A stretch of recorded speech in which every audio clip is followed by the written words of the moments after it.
नमस्कार, ये study by S के शुक्ला चैनल में आप सभी का स्वागत है। आज मैं 22 फरवरी 2024 को होने वाली बोर्ड परीक्षा हिंदी कक्षा 10 के बारे में आज के इस वीडियो में बताऊंगा कि उत्तर पुस्तिका में प्रश्न कैसे लिखें कि पूरा का पूरा अंक मिले, एक भी अंक न कटे।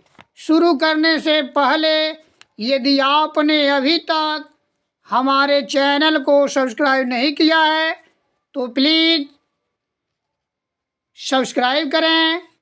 आपके सब्सक्राइब करने से हमें अतिरिक्त ऊर्जा की प्राप्ति होती है। तो आइए शुरू करते हैं।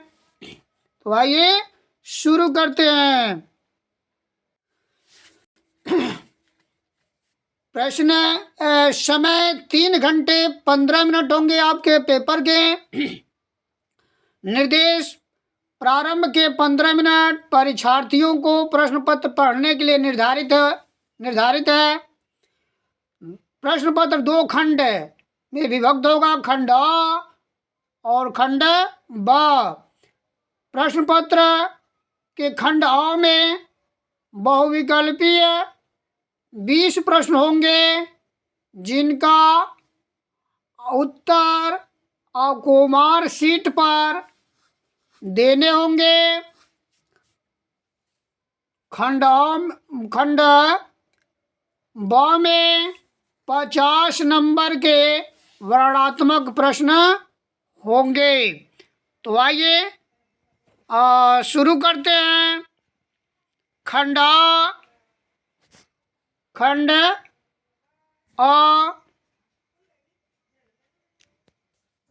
बाबू गुलाब राय किस युग के लेखक हैं?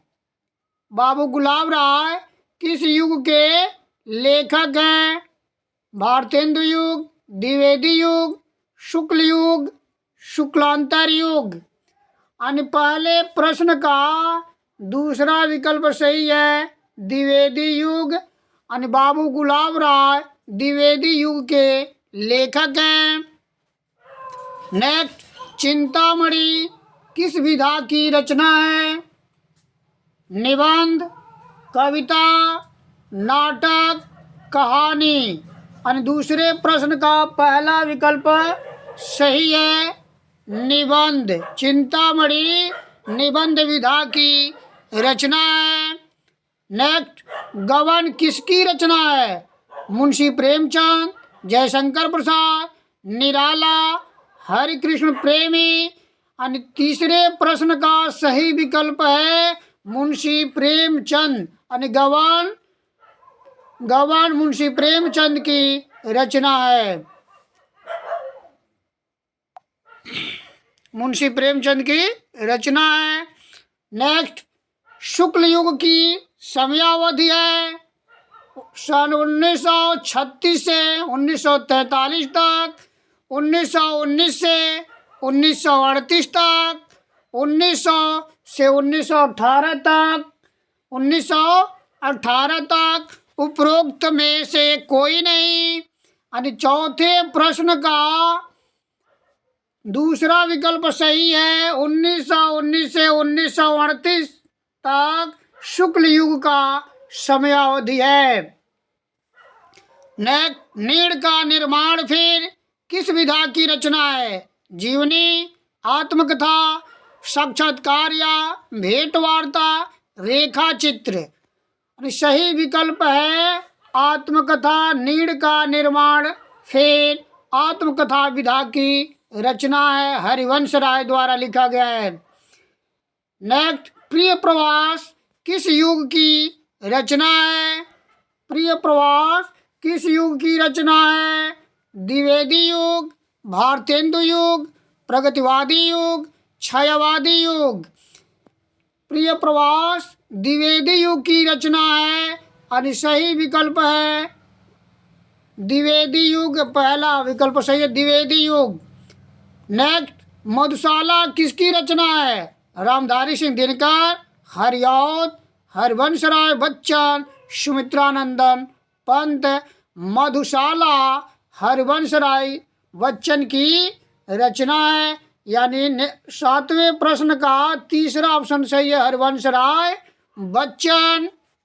नेक्स्ट, भारत भारती किसकी रचना है? सियाराम शरण गुप्त, मैथिली शरण गुप्त, जयशंकर प्रसाद, महादेवी वर्मा। 8वें प्रश्न का सही जवाब है मैथिली शरण गुप्त। भारत भारती रचना के रचनाकार हैं मैथिली शरण गुप्त। आधुनिक काल कब से कब तक है? सन 1843 से अब तक, 1643 से 1843 तक, सन 1918 से 1936 तक, सन 1936 से 1943 तक। यानी आधुनिक काल कब से कब तक है? यानी आधुनिक काल का समय है 1843 से अब तक। यानी 9वें प्रश्न का पहला विकल्प सही है, 1843 से अब तक, 1843 से अब तक। नेक्स्ट, मोतीराम किस युग के कवि हैं? मोतीराम किस युग के कवि हैं? आधुनिक काल, आदिकाल, भक्तिकाल, रीतिकाल। यानी मोतीराम रीतिकाल के कवि हैं। यानी चौथा विकल्प सही है, रीतिकाल। नेक्स्ट, हास्य रस का स्थायी भाव है शोक, रथ, हास, निर्वेद। हास्य रस का स्थायी भाव होता है हास। यानी 11वें प्रश्न का तीसरा विकल्प सही है, हास। नेक्स्ट, सोहत ओढ़े पीतपट, श्याम सलोने गात, मनोनील मणिशैल पर, आतप पर्यो प्रकाश, आतप पर्यो प्रभात। यानी उपरोक्त पंक्तियों में कौन सा अलंकार है? उपमा अलंकार, उत्प्रेक्षा अलंकार, रूपक अलंकार, श्लेष अलंकार।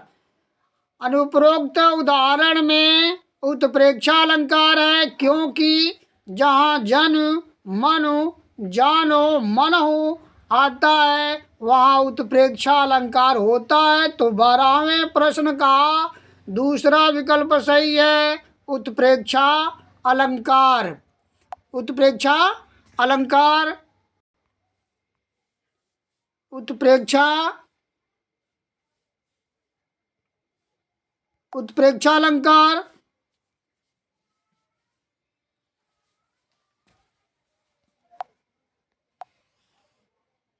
उत्प्रेक्षा अलंकार 13। नेक्स्ट, रोला छंद में कुल कितने चरण होते हैं? 3, 2, 4, 5। यानी सही विकल्प है, रोला छंद में कुल 4 चरण होते हैं। यानी तीसरा विकल्प सही है, 4। रोला छंद में 4 चरण होते हैं। नेक्स्ट, आकर्षण शब्द में किस उपसर्ग का प्रयोग किया गया है? वी, मान, अक, आ। आकर्षण, आधन कर्षण। यानी आकर्षण में आ उपसर्ग है। यानी 14वें प्रश्न का चौथा विकल्प सही है, आ। आकर्षण में आ उपसर्ग लगा है। नेक्स्ट, रचना के आधार पर वाक्य के कितने भेद हैं? रचना के आधार पर वाक्य के कितने भेद हैं? 2, 5, 6, 3। यानी रचना के आधार पर वाक्य के 3 भेद होते हैं, इसलिए 15वें प्रश्न का चौथा विकल्प सही है, 3।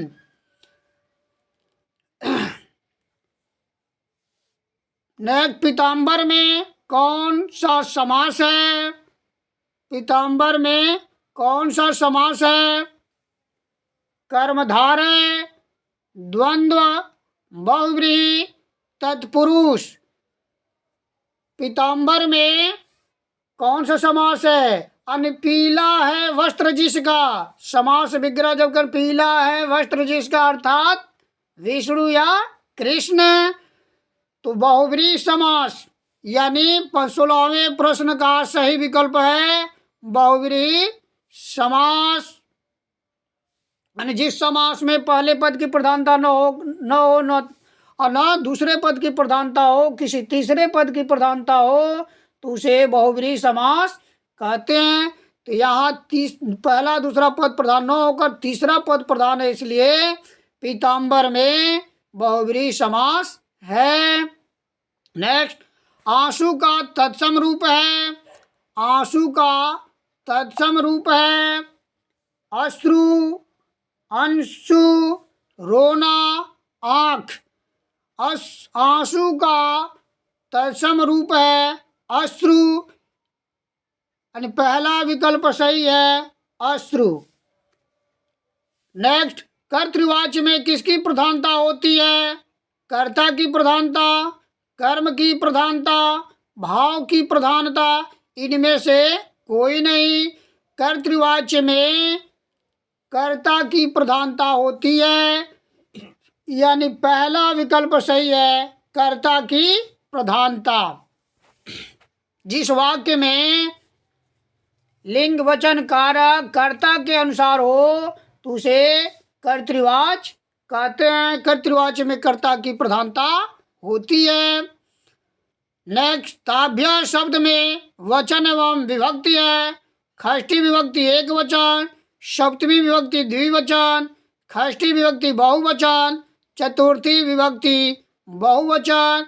यानी ताभ्य में चतुर्थी विभक्ति बहुवचन है, यानी चौथा विकल्प सही है चतुर्थी विभक्ति बहुवचन। नेक्स्ट, निम्नलिखित में सर्वनाम है मनुष्य, बचपन, वह, इनमें से कोई नहीं, यानी सही विकल्प है वह। यानी 20वें प्रश्न का तीसरा विकल्प सही है वह।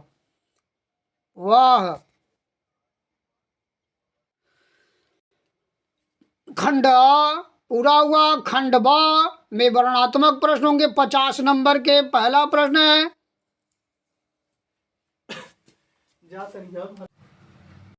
खंड ब का पहला प्रश्न होगा, निम्नलिखित गद्यांश पर आधारित 3 प्रश्नों का उत्तर दीजिए।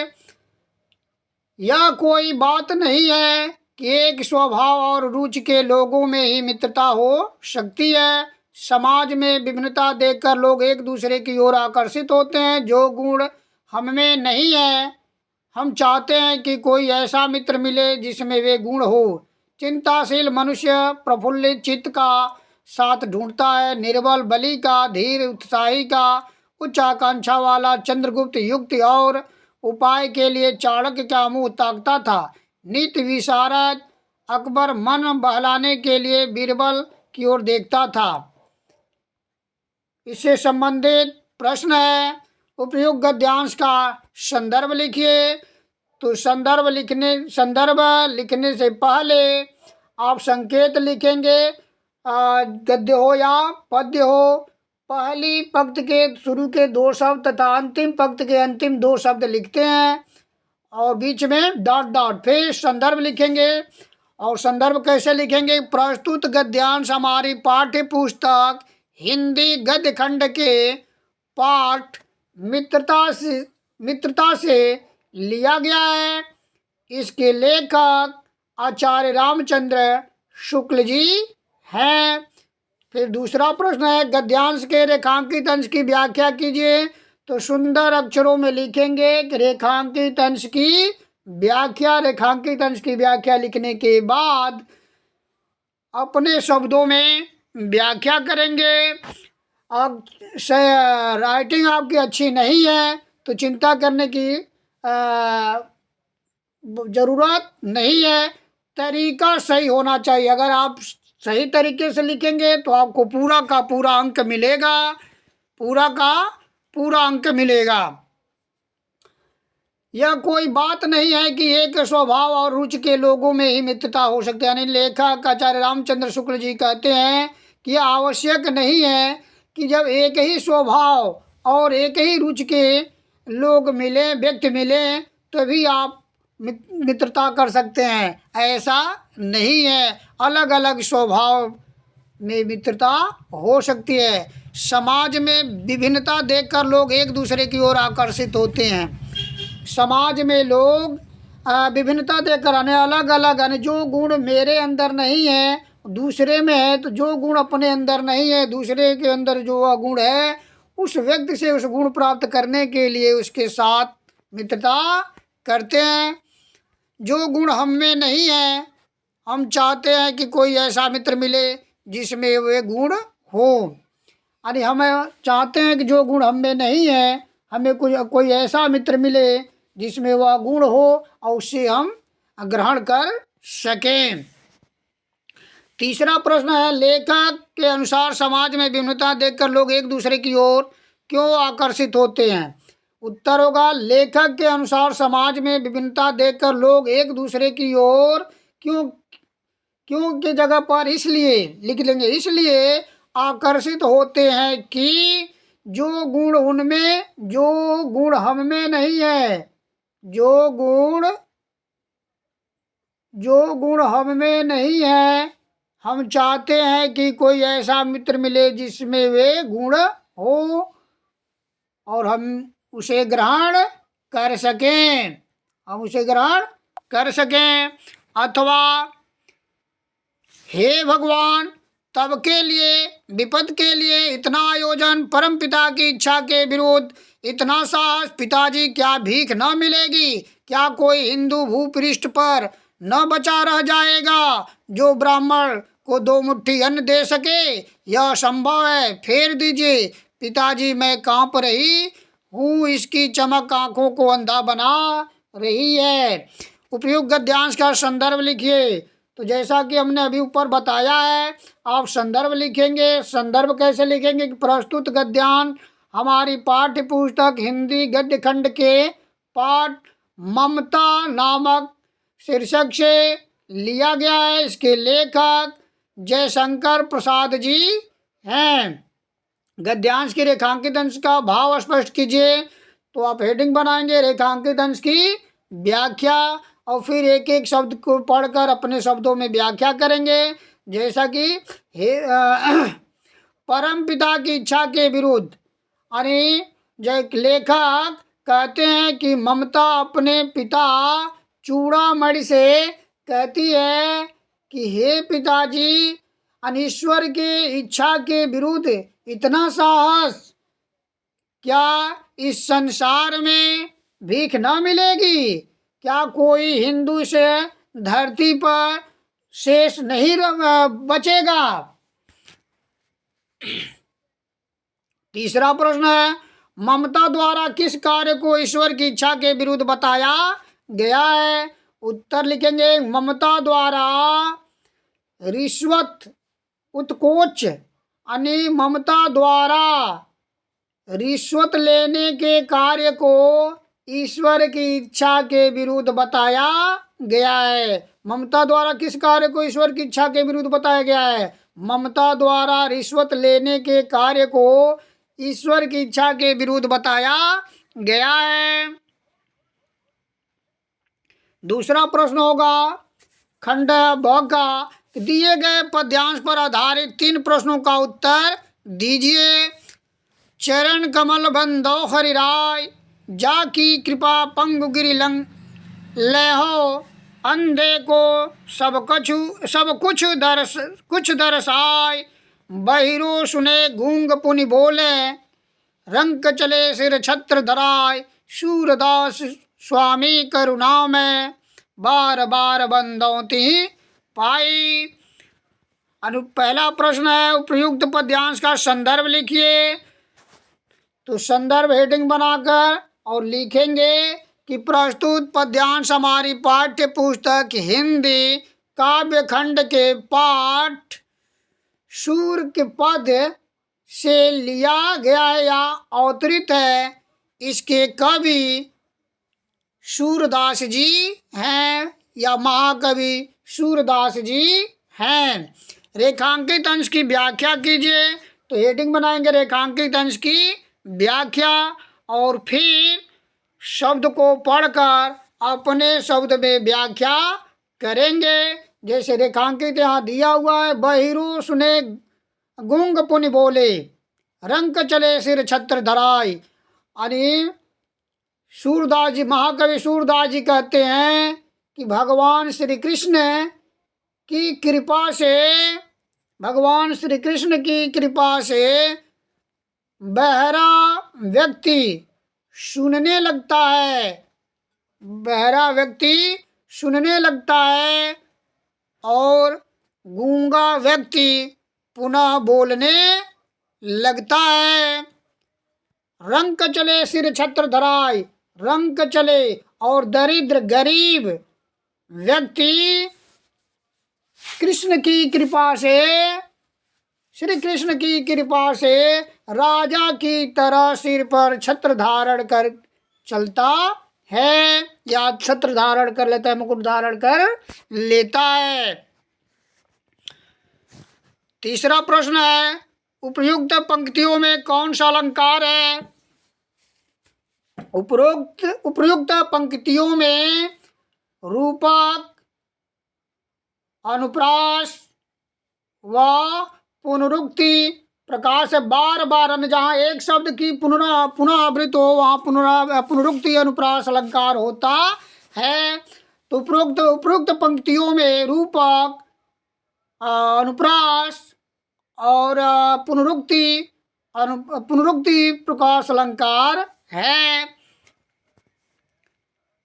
दूसरा पद है, सुनि सुंदर भैन सुधारस साने, सयानी है जानकी जानी भली, तिरछे करि नैन तिन्हे समुझाई, कछु मुस्काई चली, तुलसी ते अवसर से रावे अवलोकति, लोचन लाहु अली, अनुराग तड़ाग में भानु उदय, बिगसे मनु मंजुल कंज कली। इससे संबंधित नीचे प्रश्न है, प्रयुक्त पद्यांश का संदर्भ लिखिए। तो संदर्भ हेडिंग बनाकर लिखेंगे कि प्रस्तुत पद्यांश हमारी पाठ्य पुस्तक हिंदी काव्य खंड के वनपथ पर शीर्षक से अवतरित है। इसके कवि गोस्वामी तुलसीदास जी हैं। रेखांकित अंश की व्याख्या कीजिए। तो अनुराग तड़ाग में भानुदे, बिगसी मनु मंजुल कंजकली। रेखांकित अंश की व्याख्या हेडिंग बनाकर आगे लिखेंगे। अनुराग मतलब प्रेम, तड़ाग माने तालाब, यानी प्रेम रूपी तालाब में भानुदे, भानु माने सूर्य, यानी राम रूपी सूर्य के उगने पर, यानी प्रेम रूपी तालाब में श्री राम रूपी सूर्य के उगने पर, विकसी माने विकसित हो गई, खिल गई, मानो मंजुल माने सुंदर, कंज कमल की कली, यानी प्रेम रूपी तालाब में राम रूपी सूर्य के उगने पर ग्राम बधू रूपी कमल की सुंदर कलियां खिल गई हो। तीसरा प्रश्न है, अनुराग तड़ाग तथा मन मंजुल कंज कली में कौन सा अलंकार है? अनुराग तड़ाग में रूपक तथा मन मंजुल कंज कली में उत्प्रेक्षा अलंकार है। प्रेम रूपी तालाब और मानो सुंदर कमल की कलियां खिल गई हों, तो उत्प्रेक्षा और रूपक अलंकार है। अनुराग तड़ाग में रूपक और मन मंजुल कंज कली में उत्प्रेक्षा अलंकार है। तीसरा प्रश्न होगा, दिए गए संस्कृत गद्यांश में से किसी एक का संदर्भ सहित हिंदी में अनुवाद कीजिए। एषा नगरी भारतीय संस्कृते संस्कृत भाषायाः च केन्द्रस्थलम् अस्ति इत्येव संस्कृत वाङ्मयस्य संस्कृतेश्च आलोक सर्वत्र प्रसृत। मुगल युवराज दारा सिकोह अत्रागत्य भारतीय दर्शन शास्त्राणाम् अध्ययनम् अकरोत्। एतेषां ज्ञानेन तथा प्रभाविता अभवत् यत् तेन उपनिषदाम् अनुवाद पारसी भाषायां कारितः। संदर्भ लिखेंगे कि प्रस्तुत संस्कृत गद्यांश हमारी पाठ्य पुस्तक संस्कृत खंड या संस्कृत परिचायिका के पाठ वाराणसी से लिया गया है। वाराणसी से लिया गया, इसमें बनारस के बारे में बताया गया है। ऐसा नगरी, ऐसा मन यह, ऐसा नगरी भारतीय संस्कृत भाषाया च केंद्र स्थलम अस्ति। ऐसा यह नगरी नगर भारतीय संस्कृति और संस्कृत भाषा का केंद्र स्थल है। इतएवं यहीं से संस्कृत वाङ्मयस्य संस्कृत साहित्य के संस्कृत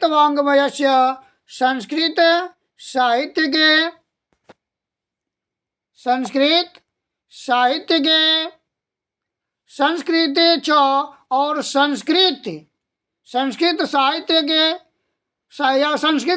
का और संस्कृति कालों का सर्वत्र प्रकाश, सर्वत्र प्रसरित यानी सर्वत्र हर जगह फैला है। मुगल युवराज दारा शिकोह, मुगल युवराज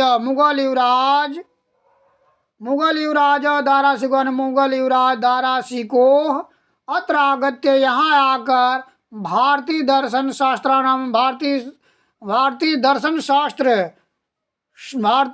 शास्त्रों का अध्ययनम अकरोत्, अध्ययन किया।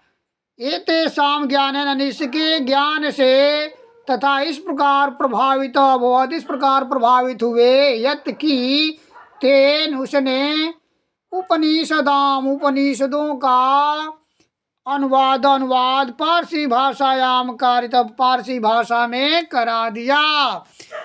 मुगल युवराज दारा शिकोह यहाँ आकर भारतीय दर्शन शास्त्र का अध्ययन किया। इसके ज्ञान से इस प्रकार प्रभावित हुए कि उसने उपनिषदों का अनुवाद पारसी भाषा में कराया।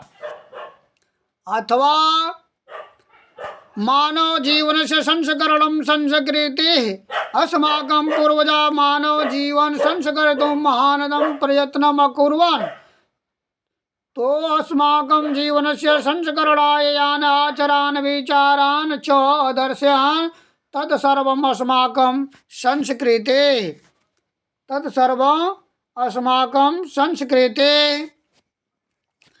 मानव जीवनस्य संदर्भ लिखेंगे कि प्रस्तुत संस्कृत गद्यांश हमारी पाठ्य पुस्तक संस्कृत खंड या संस्कृत परिचायिका के पाठ भारतीय संस्कृति पाठ से अवतरित है या लिया गया है।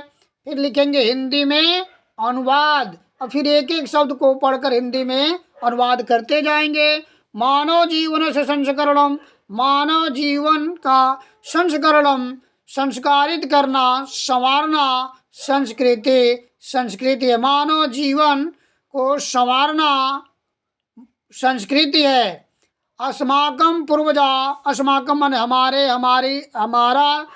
हमारे पूर्वजों ने, अस्माकं पूर्वजा हमारे पूर्वजों ने मानव जीवनम संस्कर्तुम मानव संस्कृत संवारने के लिए, सजाने के लिए, मानव जीवन को संवारने के लिए महानतम प्रयत्न अकुर्वन्, महान प्रयत्न किया, बहुत प्रयास किया। हमारे पूर्वजों ने मानव जीवन को संवारने के लिए बहुत प्रयत्न किया। तो अस्माकं जीवनस्य संस्करणाय यान् आचरान् विच, हमारे जीवन के संस्कार करने के लिए, संवारने के लिए, यान मन जिन आचरणों का और विचारों को अदर्शन मन दिखाया, तत् वह सर्वम सब अस्माकं संस्कृति, वह सब हमारी संस्कृत है। उन्होंने हमारे जीवन को संवारने के लिए, संस्कारित करने के लिए जिन आचारों और विचारों को दिखाया, वह सब हमारी संस्कृति है। चौथा प्रश्न होगा, दिए गए संस्कृत पद्यांश में से किसी एक का संदर्भ सहित हिंदी में अनुवाद कीजिए। हिंदी में अनुवाद कीजिए। मानम हित्वा प्रियो भवत, क्रोधम हित्वा न शोचति, कामम हित्वा अर्थवान भवति, लोभम हित्वा सुखी भवेत। संदर्भ लिखेंगे कि प्रस्तुत श्लोक हमारी पाठ्य पुस्तक संस्कृत खंड के पाठ जीवन सूत्राणि से अवतरित है। प्रस्तुत श्लोक में यक्ष द्वारा पूछे गए प्रश्नों का युधिष्ठिर द्वारा जवाब दिया गया है। फिर लिखेंगे हिंदी में अनुवाद, मानव हित्वा प्रियो भवति, मानव हित्वा प्रियो भवति यानी मनुष्य, मानव माने अहंकार, हित्व माने छोड़कर, प्रिय होता नहीं, मनुष्य या व्यक्ति अहंकार छोड़कर प्रिय होता है। क्रोधम हित्वा न शोचत, मनुष्य क्रोध छोड़कर, क्रोध को त्याग कर, सोच न मन नहीं, सोच मन शोक नहीं करता है यानी मनुष्य क्रोध त्याग कर शोक नहीं करता। कामम हित्वा अर्थवान भवति, मनुष्य इच्छा को त्याग कर, कामम यानी इच्छा को हित्व मन त्याग कर अर्थवान धनवान होता है। व्यक्ति या मनुष्य इच्छा त्याग कर धनवान होता है। लोभम हित्वा सुखी भवेत, मनुष्य या व्यक्ति लालच त्याग कर सुखी होता है। अथवा सर्वे भवन्तु सुखिनः, सर्वे सन्तु निरामया, सर्वे भद्राणि पश्यन्तु, माँ कश्चित् दुख भाग भवेत। संदर्भ लिखेंगे तो प्रस्तुत श्लोक हमारी पाठ्य पुस्तक संस्कृत खंड या संस्कृत परिचायिका के भारतीय संस्कृति पाठ से अवतरित है। इसमें विश्व कल्याण के बारे में बताया गया है। फिर हिंदी अनुवाद हेडिंग बनाकर लिखेंगे, सर्वे भवन्तु सुखिनः यानी सभी लोग सुखी हों, सर्वे सन्तु निरामया और सभी स्वस्थ हो, निरोग हो, कोई अस्वस्थ न हो, सर्वे भद्राणि पश्यन्तु सभी कल्याणकारी दिखे, माँ कश्चित् दुख भाग भवेत यानी कोई दुखी न रहे। ने पांचवा प्रश्न होगा, अपने पठित खंड काव्य के आधार पर निम्नलिखित प्रश्नों में से किसी एक का उत्तर दीजिए। यहाँ अलग अलग जिला में अलग अलग खंड काव्य पढ़ाया जाता है।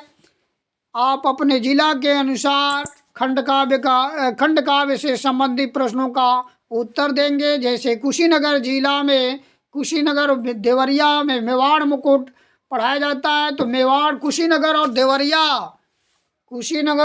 देवरिया से संबंधित छात्र मेवाड़ मुकुट से संबंधित प्रश्नों का जवाब देंगे। जैसे मेवाड़ मुकुट खंड काव्य के द्वितीय सर्ग लक्ष्मी का सारांश लिखिए। और दूसरा प्रश्न, मेवाड़ मुकुट खंड काव्य के आधार पर दौलत का चरित्र चित्रण कीजिए। दोनों में से किसी एक प्रश्न का आप उत्तर देंगे, इसके बारे में बताया गया है, आप देख लेंगे। छठा प्रश्न है, दिए गए लेखकों में से किसी एक लेखक का जीवन परिचय लिखते हुए उनकी एक प्रमुख रचना का उल्लेख कीजिए।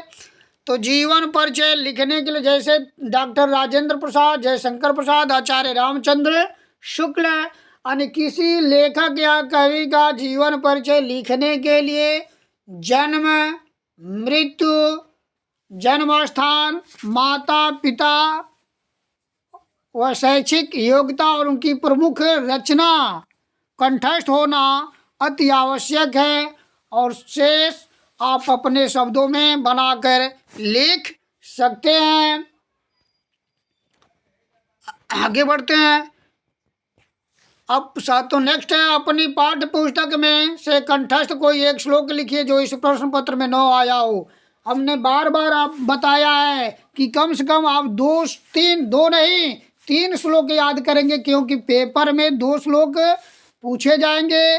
2 यदि श्लोक याद करते हैं और दोनों श्लोक यदि आपके पेपर में आ जाएंगे तो आपके लिए समस्या उत्पन्न होगी। इसलिए आप 3 याद रखेंगे तो 2 यदि पूछा भी जाए तो 1 आपके पास सुरक्षित रहेगा, आप आसानी से लिख सकते हैं। 8वां प्रश्न होगा, निम्नलिखित में से किन 2 प्रश्नों का उत्तर संस्कृत में दीजिए। भारतीय संस्कृते मूलम किम अस्ति। भारतीय संस्कृते मूलम किम अस्ति। उत्तर होगा भारतीय संस्कृते अन्य विश्वस्य स्रष्टा एक ईश्वर एव। विश्वस्य